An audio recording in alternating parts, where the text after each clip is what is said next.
नमस्कार दोस्तों, पहल क्लासेज नवलगढ़ के यूट्यूब चैनल में आपका एक बार फिर से हार्दिक स्वागत है।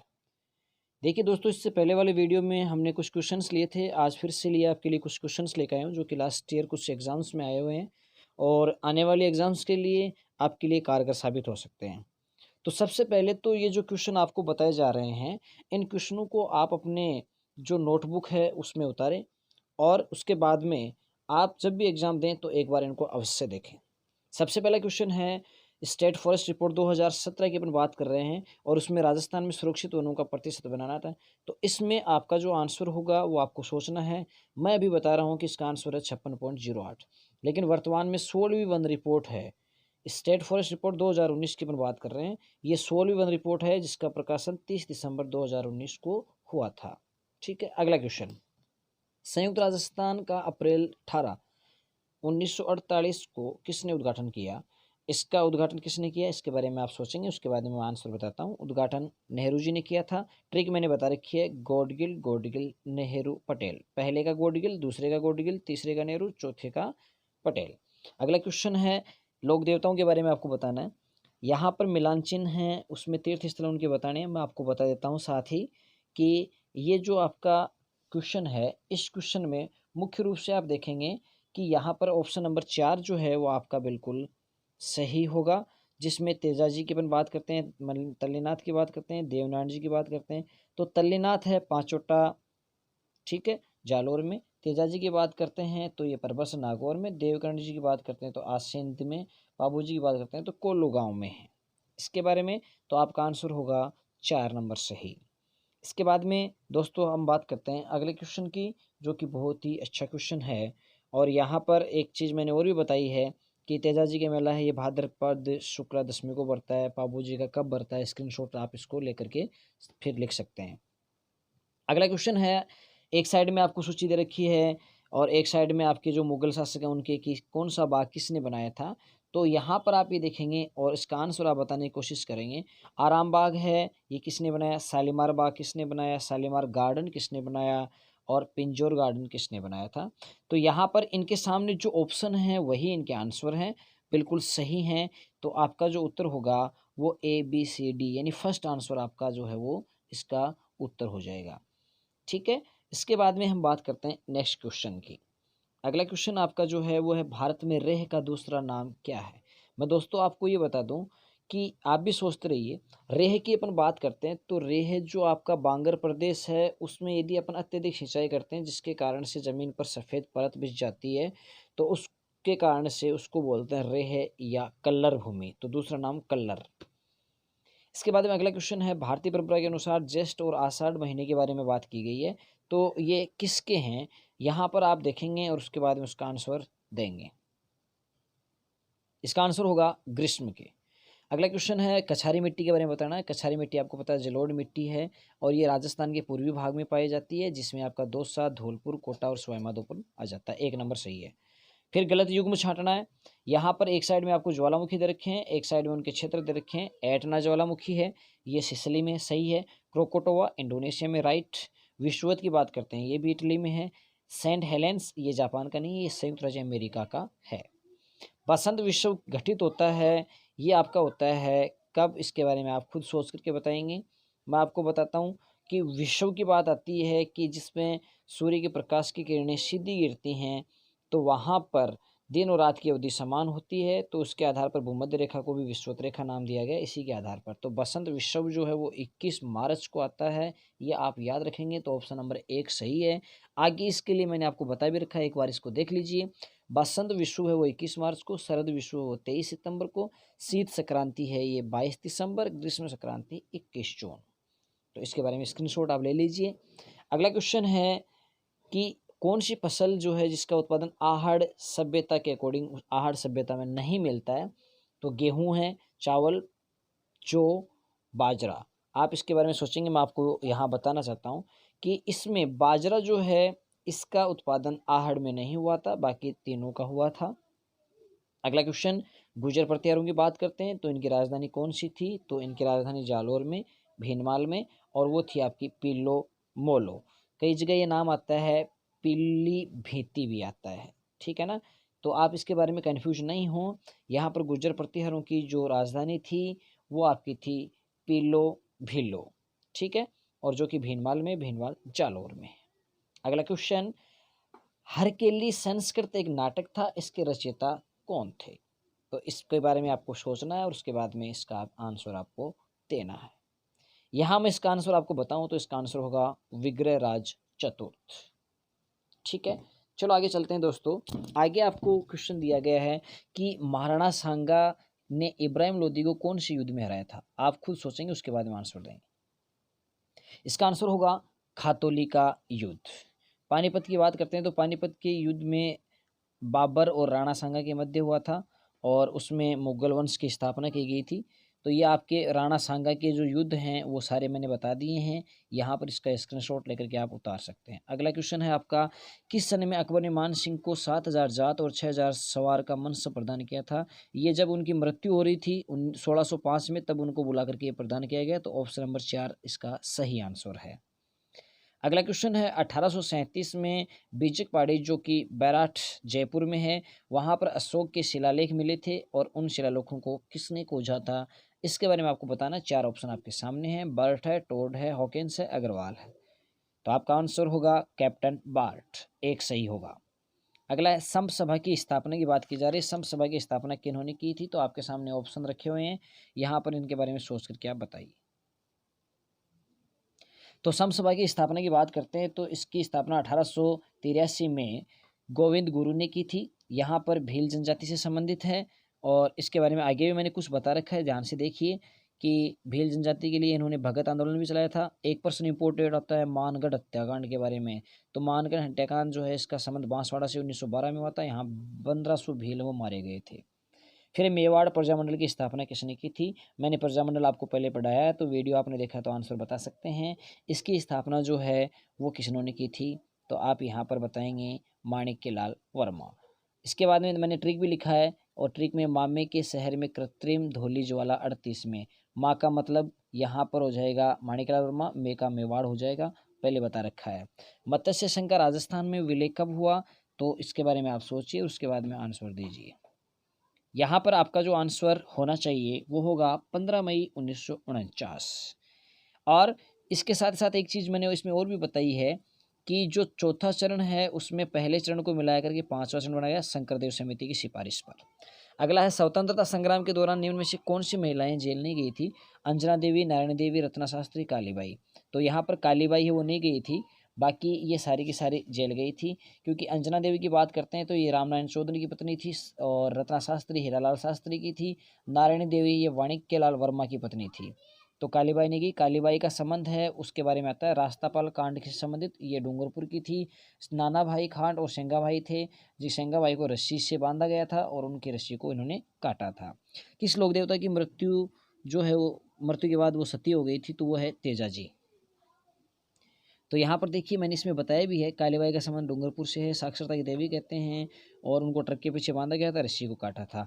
किस शासक को असमत वाला राजा कहा जाता है? तो इसके बारे में आप सोचेंगे और उसके बाद में इसका आंसर आप देंगे। तो हसमत वाला राजा है वो किसको कहा जाता है? राव मालदेव को। अगला क्वेश्चन है, 17वीं जो लोकसभा है इसके चुनाव हुए थे तो कितनी महिला सांसद हैं वो चुनी गई थी? तो इसके बारे में भी आपका आंसर है वो सही सटीक होना चाहिए, 78। अगला क्वेश्चन है, संवेग की परिभाषा बतानी है। 4 ऑप्शन आपके सामने हैं, ये फर्स्ट ग्रेड में बहुत बार पूछा गया है, बहुत क्या ये पूछा ही जाता है। तो यहाँ पर संवेग के बारे में आपको बताना है। तो P बराबर होता है mv, m का मतलब द्रव्यमान, v का मतलब वेग, और मैंने आगे भी इसमें बता रखा है। तो इसका मतलब आपका ऑप्शन नंबर 3 इसका सही हो जाएगा। और आपको ये पता है कि संवेग और वेग जो हैं ये दोनों की दोनों सदिश राशि हैं, मैंने बता रखा है, और इसका मात्रक हो जाएगा किलोग्राम मीटर प्रति सेकंड। अगला क्वेश्चन है आपका, आयन मंडल में केनेली हेविसाइड परत है। मैं आपको बताऊं कि आयन मंडल की बात करते हैं तो यहाँ पर 4 परतें पाई जाती हैं और उन 4 परतों की यदि बात करें तो उसमें डी, ई और एफ आपकी जो हैं एफ जी ये परतें हैं। यहाँ पर आयन मंडल में रेडियोधर्मी विकिरणें होती हैं, ये इस मंडल के टकरा करके वापस आती हैं। जैसे जैसे हम ऊंचाई पर जाते हैं तो ऊंचाई पर जाने के साथ साथ तापमान बढ़ता है और इसकी अंतिम सीमा पर तापमान 1000 डिग्री सेंटीग्रेड हो जाता है। इसलिए इसको तापमंडल भी कहते हैं। ये प्रश्न आया हुआ है, तापमंडल कौन सा है? आयन मंडल है। देखिए आगे आपको मैंने इसमें लिख करके बताया भी है कि आयन मंडल, इसमें रेडियोधर्मी तरंगें आती हैं, तापमान, और इसमें एक लाल रंग का प्रकाश होता है जिसको उत्तरी ध्रुव पर तो सुमेर ज्योति बोलते हैं, दक्षिणी ध्रुव पर कुमेर ज्योति बोलते हैं। 4 परतें हैं, डी ई एफ जी। ये कितनी कितनी ऊंचाई पर है? 80 से 96, ये मैंने पूरा बता रखा है। ये डी जो है परत, ये आपकी दीर्घ तरंगों को परावर्तित करती है, बाकी ये मध्यम को करती है। एफ है वो आपकी लघु को करती है। तो यहाँ पर जिनकी तरंगें दीर्घ हैं वो निम्न आवृत्ति की होती हैं। तो यहाँ आप देखेंगे कि ई है वो कैनेली हेविसाइड, एफ है वो इसको एफ्लिटन परत भी कहते हैं। तो ये प्रश्न भी आ सकता है, एफ को एफ्लिटन परत कहा जाता है। इसके बाद में अगला क्वेश्चन आपका है कि राजस्थान में 75 से 110 सेंटीमीटर वर्षा की बात की जा रही है, तो किस प्रकार की वनस्पति वहाँ पर देखने को मिलेगी? तो जहाँ पर इतनी वर्षा होती है वो आपको पता है कि वो कौन से भाग में आएगा? वो सर्वाधिक वर्षा वाले में आएगा। और यहाँ पर आप बात करते हैं डूंगरपुर बांसवाड़ा वाला क्षेत्र आ जाएगा, जिसमें शुष्क सागवान के वन सबसे ज़्यादा पाए जाते हैं। तो आपका ऑप्शन नंबर इसमें 4 जो है वो सही होगा। ये प्रश्न मैं आपको बताऊं कि प्रश्न बहुत बार पूछा गया है कि सागवान के वन सर्वाधिक कहाँ मिलते हैं, तो डूंगरपुर बांसवाड़ा में मिलते हैं। इसके बारे में भी आप मुख्य रूप से ध्यान रखेंगे। साथ ही साथ आपको ये भी ध्यान करना है कि उष्णकटिबंधीय कांटेदार वन हैं, ये आपके जहाँ वर्षा कम होती है वहाँ पर होते हैं, झाड़ियाँ वगैरह भी वहीं होती हैं। शुष्क वन, तो शुष्क नाम आ रहा है तो यहाँ पर कम वर्षा होगी। और ये सागवान के वन जो होते हैं जिनको पर्णपाती, यहाँ पर आपको मैं बताऊँ कि पर्णपाती या पतझड़ वन नाम भी आ सकता है, तो इसके बारे में भी आप ध्यान रखेंगे। मानसूनी वन भी इनको कहा जाता है, ठीक है, चौड़ी पत्ती वाले वन। और वैसे वनों में अगर देखा जाए तो सबसे ज़्यादा वन राजस्थान में धोंक वन है, ये भी आप ध्यान करिए। कौन से वन? धोंक वन।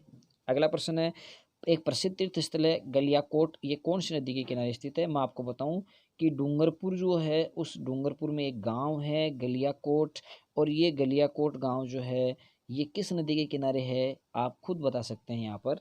तो मैं आपको बताऊं कि आपका आंसर होगा माही, अर्थात ये माही नदी के किनारे स्थित है।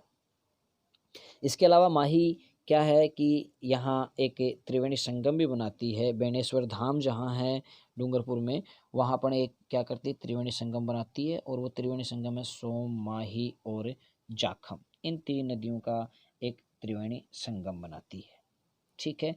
इसी के प्रकार एक क्वेश्चन नदी वाला और भी आता है, और वो आता है कि मल्लीनाथ जो पशु मेला है वो कहाँ बढ़ता है? तो वो आपका लूनी नदी के किनारे बढ़ता है। ये प्रश्न बहुत बार आ चुका है, इसलिए मैंने आपको बता दिया है, इसके बारे में भी आपको पता होना चाहिए। अगला क्वेश्चन है, अगले क्वेश्चन की अपन बात करते हैं कि ऐसा कौन सा भारतीय नरेश है जिसने सर्वप्रथम मोहम्मद गौरी को पराजित किया था? मैं आपको बताना चाहूँ कि 4 ऑप्शन आपके सामने हैं, इन 4 में से आप देख करके बताएंगे कि कौन सा है। पृथ्वीराज चौहान, जयचंद, विद्याधर चंदेल, मूलराज द्वितीय। तो यहाँ पर आपका जो आंसर होगा वो होगा ऑप्शन नंबर 4, मूलराज द्वितीय है। इन्होंने सबसे पहले मोहम्मद गौरी को पराजित किया था। ये प्रश्न काफ़ी इम्पोर्टेंट है, काफ़ी एग्जाम्स में पूछा गया है, इसलिए आपको इसके बारे में पता भी होना चाहिए। यहाँ एक बात मैं आपको और बताना चाहूँ कि मोहम्मद गौरी की अपन बात करते हैं, तो मोहम्मद गौरी को एक लोक देवता है, इन्होंने इनसे युद्ध किया था, और उनका नाम है गोगा जी। जैसे कि मैंने आपको यह बता रखा है कि मोहम्मद गौरी है, इसकी पहली पराजय थी, और इनके नायिका देवी जो है उनकी पत्नी, उन्होंने इनको हराया था। पशु मेले की अपन बात कर रहे हैं, एक साइड में आपके पशु मेला दे रखा है और एक साइड में आपके वहाँ पर स्थान का नाम दे रखा है, तो इसके बारे में भी आपको पता होना चाहिए। क्वेश्चन को आप देखिए, उसके बाद में उसका आंसर दीजिए। श्री बलदेव पशु मेले की अपन बात करते हैं, तो ये आपका कहाँ बढ़ता है? इसके बारे में आपको पता होना चाहिए। ये आपका मेड़ता नागौर में भरता है। चंद्रभागा मेले की बात करते हैं, तो ये आपका झालरापाटन झालावाड़ में भरता है। रामदेव जी के मेले की बात करते हैं, तो यह मानासर नागौर में भरता है। यहाँ मानासर नाम नहीं है, आप भी अपने नोट में डाल लेंगे। वीर तेजा जी की बात करते हैं, तो ये पर्वतसर नागौर में भरता है। तो मेड़ता सिटी की बात करते हैं तो बलदेव, पर्वतसर की बात करते हैं तो वीर तेजा जी, झालरापाटन की बात करते हैं तो चंद्रभागा, और यदि बात करते हैं मानासर नागौर की बात करते हैं तो वो आपका है रामदेव जी का, ठीक है। इसके बाद में आपको यहाँ पर ये जो विभिन्न प्रकार के मेले हैं, इन मेलों में क्वेश्चन बहुत ज़्यादा पूछा जाता है, तो ये मेले कब भरते हैं, तो इनके बारे में भी आपको पता होना ज़रूरी होता है, क्योंकि कई बार इनके बारे में पूछ लिया जाता है, ठीक है। साथ साथ इनको आप नोट भी करते रहें, ताकि आने वाले समय में आपको ये याद रहें, और जब कंपटीशन हो तो आप इनको एक बार अवश्य देखें। एक चीज़ मैं यहाँ पर आपको बताऊँ कि जब ये लोक देवताओं की बात आती है तो ये ज़्यादातर जो पशु मेले हैं ये आपके नागौर में देखने को मिलेंगे। और यहाँ पर मैं आपको बताऊं कि बलदेव पशु मेला है ये आपका चैत्र शुक्ल प्रथम से पूर्णिमा तक भरता है, यानी अप्रैल के महीने में भरता है। चंद्रभागा की बात करते हैं तो ये कार्तिक पूर्णिमा को भरता है, ठीक है। तो और इसके बाद में वीर तेजा जी की बात करते हैं तो ये आपका श्रावण पूर्णिमा से लेकर के और भाद्रपद अमावस्या तक भरता है। इसके बाद में रामदेव जी वाले की बात करते हैं तो ये भी भाद्रपद में ही भरता है। अगला क्वेश्चन आपका है, काफ़ी इंपॉर्टेंट है, और ये आपका कि कौन सी झील है जिसको डेभर झील के नाम से जाना जाता है। तो ये आपकी है कौन सी, जयसमंद झील। डीडवाना झील की बात करते हैं ये आपकी खारे पानी की है नागौर में। पिछोला की बात करते हैं ये मीठे पानी की है और ये आपकी उदयपुर में। जयसमंद भी मीठे पानी की है, उदयपुर में है। कोलायत की बात करते हैं ये बीकानेर में है और मीठे पानी की है। तो यहाँ पर डीडवाना एक खारे पानी की, बाकी ये मीठे पानी की। कोलायत में दीपदान करने की परंपरा भी क्या है, बहुत ज़्यादा प्रसिद्ध है। तो इनके बारे में भी आपको पता होना ज़रूरी है। इसके अलावा जैसे आपको मैं एक चीज़ और बताना चाहूँ,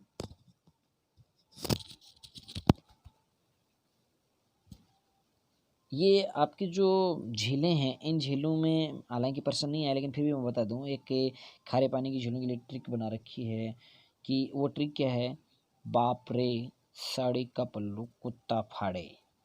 बाप रे साड़ी का पल्लू कुत्ता फाड़े। तो इसमें सारी की सारी खारे पानी की झीलें आ जाती हैं। आगे कोई क्वेश्चन होगा तो उसमें आपको बता दिया जाएगा। अगला क्वेश्चन है डीडवाना, पचभद्रा, सांबर, ये झीलें इनमें कौन सी मिट्टी पाई जाती है। बहुत ही अच्छा क्वेश्चन है। इसके बारे में देखिए आपको कहीं शायद इसका आंसर नहीं भी मिले आपको। ये क्वेश्चन ने पहले तो मैं आपको बताऊं कि डीडवाना है ये नागौर में खारे पानी की है। पचपदरा की बात करते हैं तो ये बाड़मेर में है। सांबर झील की बात करते हैं तो ये आपकी जयपुर, ठीक है, अजमेर, नागौर तीनों में है। तो यहाँ आप देखेंगे कि इनमें जो मिट्टी पाई जाती है वो कौन सी है। तो सबसे पहले बात तो ये खारे पानी की है तो यहाँ पर लवणीय मिट्टी होगी। और लवणीय मिट्टी को अगर वैसे देखा जाए तो आप उसको बोलेंगे, ये अमेरिकी क्लासिफिकेशन है उसके अनुसार है। तो यहाँ पर आपका जो आंसर होगा इन चारों में से कौन सा होगा आप सोच करके बताइए, मैं आपको उसके बारे में बताता हूँ। इतना तो आपको पता है कि लवणीय मिट्टी होगी, ये तो कन्फर्म है। तो आपका आंसर यहाँ होगा सोलन चौक। काफ़ी इंपॉर्टेंट प्रश्न है, इसको आप बिल्कुल आप अपने नोटबुक में उतारिए और आगे आने वाले एग्जाम्स के लिए इसको आप तैयार रखें। अगला क्वेश्चन, एक साइड में आपको नदी दे रखी है मुख्य, एक साइड में उनकी सहायक नदियाँ दे रखी हैं, मिलान चिन्ह में उनको आपको मिलाना है। सबसे पहले हम बात करते हैं कि चंबल। चंबल की सहायक नदियों की अपन बात करें तो जाखम नहीं है, बेड़च भी नहीं है, पार्वती, पार्वती है, जवाई नहीं है। लूणी की बात करते हैं तो लूणी की आपको पता है कि जवाई सहायक नदी है, मैंने आपको बताया था। लूणी की सहायक नदियों की अपन बात करते हैं तो लूणी की बहुत सारी सहायक नदियाँ हैं, सुकड़ी, लीलड़ी, खारी, बांडी, जवाई, सागी, ये सारी की सारी। माही नदी की बात करते हैं तो माही की जाखम मैंने आपको बताया, सोम, माही, जाखम, बेणेश्वर धाम में त्रिवेणी संगम बनाती है। बनास की बात करते हैं तो बनास की सहायक नदी है वो बेड़च। ये उदय सागर झील में गिरने से पहले इसका नाम आयड़ होता है और उदय सागर झील के बाद में इसका नाम क्या हो जाता है, बेड़च हो जाता है। तो आप इसको मिला लीजिए तो चंबल के सामने आपका 3 नंबर आ जाएगा, यानी फर्स्ट में 3 आ जाएगा और 3 फर्स्ट और फोर्थ दोनों में है। फिर लूणी की बात करते हैं, लूणी में बी में आपका 4 आ जाएगा। इस प्रकार से ऊपर वाला भी हो गया। फिर बनास की बात करते हैं, बनास में बेड़च 2, यानी आपका ऑप्शन नंबर जो 4 है वो इसका सही क्या होगा, आंसर होगा। इसके बाद में एक चीज़ मैं आपको और बताना चाहूँ कि कई बार क्वेश्चन ये आ जाता है कि ये जो आपकी कौन सी नदी इस प्रकार की है जो कि कर्क रेखा को 2 बार पार करती है। तो वो आप ध्यान करेंगे, माही नदी है, ये कर्क रेखा को 2 बार पार करती है। अगला क्वेश्चन, झालावाड़ अवस्थित है। आपको पता है कि झालावाड़ की अपन बात करते हैं तो भोराट का पठार है, मध्य माही मैदान है, हाड़ौती का पठार, चंबल बेसिन। यहाँ आप देखेंगे हाड़ौती नाम आ जाता है तो इसमें कोटा, बूंदी, बारात, झालावाड़ आ जाता है। तो इसमें ज़्यादा सोचने की आपको ज़रूरत ही नहीं है कि झालावाड़ वो कहाँ स्थित है। वो आपका हाड़ौती क्षेत्र के अंतर्गत आता है तो हाड़ौती के पठार पर ही वो स्थित है। तो आपका यहाँ पर जो आंसर होगा वो होगा 3 नंबर। दोस्तों अगर आपको ये वीडियो पसंद आया तो आप इसको ज़्यादा से ज़्यादा लाइक करें, शेयर करें और अपने दोस्तों से इसको ज़्यादा से ज़्यादा सब्सक्राइब करवाने की कोशिश करें ताकि मोटिवेशन मुझे मिले और आगे वीडियो मैं आपके लिए डालता रहूं। इसी के साथ धन्यवाद।